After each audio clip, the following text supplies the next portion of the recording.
Thank you, Mr. Deputy Speaker. And can I thank the Minister for advance sight of his statement? The Horizon scandal has rightly left the public outraged at the scale and shocking details of the injustice that has been committed. The scandal is one of the greatest miscarriages of justice in British history. It has robbed innocent people of their livelihoods, their liberty, and all too sadly, in numerous cases, people's lives. Over 20 years on, the victims and their families are still suffering from the consequences of the trauma of all they've been put through. And until recently, there has been little progress and only delays at every turn, which has caused even further distress. Victims and their families have been trapped in a nightmare for too long. We all want to see the exoneration of all the remaining convictions and the delivery of rightful compensation to all those affected sub-postmasters as quickly as possible. And on this side of the House, the Labour Party has made clear we want to see a swift and comprehensive resolution to this insidious injustice, and we are committed to working with the government to ensure this happens. I recognise the important work the Minister has done, both in the backbench as well as in his role as a Minister.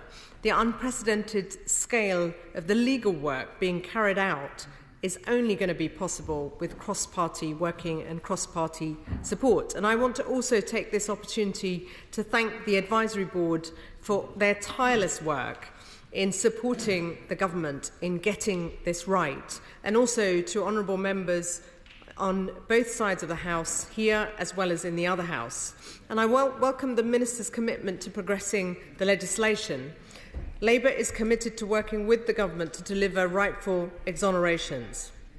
But I know that many members will have had questions following last Thursday's written ministerial statement. So I welcome the Minister returning to the House today.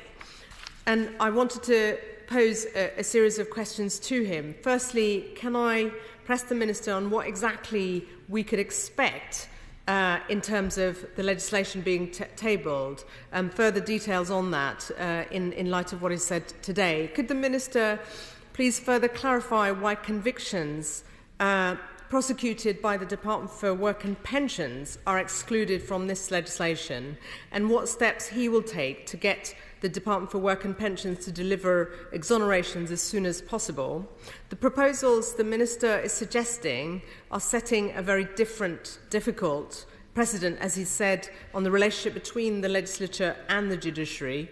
Can the Minister outline what conversations he has had with the Lord Chancellor on his views on this matter that might alleviate some continued concerns people may have?